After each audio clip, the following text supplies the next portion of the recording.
देश के पहले chief of defence staff general Bipin Rawat का बुधवार को हुए एक हेलीकॉप्टर हादसे में निधन हो गया। इस हादसे में उनकी पत्नी मधुलिका रावत का भी निधन हो गया।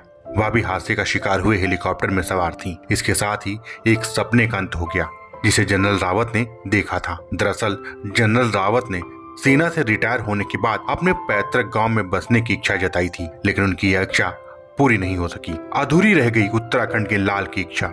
जनरल बिपिन रावत उत्तराखंड के पौड़ी गढ़वाल जिले के सैण गांव के रहने वाले थे। सेना प्रमुख बनने के बाद जनरल रावत 29 अप्रैल 2018 को अपने गांव गए थे। उनके साथ पत्नी मधुलिका भी थी।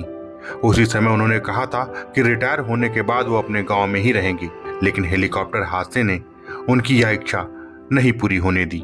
पहाड़ के टेढ़ी मेढ़ी पगडंडियों पर पैदल चलते हुए जनरल रावत और उनकी पत्नी अपने गांव सैण पहुंचे थे। इस यात्रा के दौरान उन्होंने अपने कुल देवता की पूजा अर्चना भी की थी। इस यात्रा के दौरान जनरल रावत काफी भावुक नजर आए थे।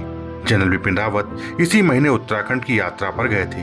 पौड़ी गढ़वाल के श्रीनगर में स्थित हेमवती नंदन बहुगुणा विश्वविद्यालय का दीक्षांत समारोह 1 दिसंबर को आयोजित किया गया था। इसमें जनरल रावत भी शामिल हुए थे। यह उनकी उत्तराखंड की अंतिम यात्रा साबित हुई। दिल्ली में होगा अंतिम संस्कार। जनरल बिपिन रावत और उनकी पत्नी मधुलिका रावत का शव गुरुवार को सेना के विमान से दिल्ली लाया जाएगा।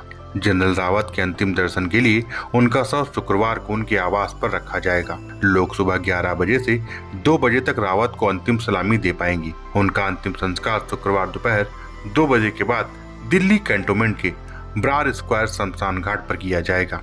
Bureau report, Dastak times.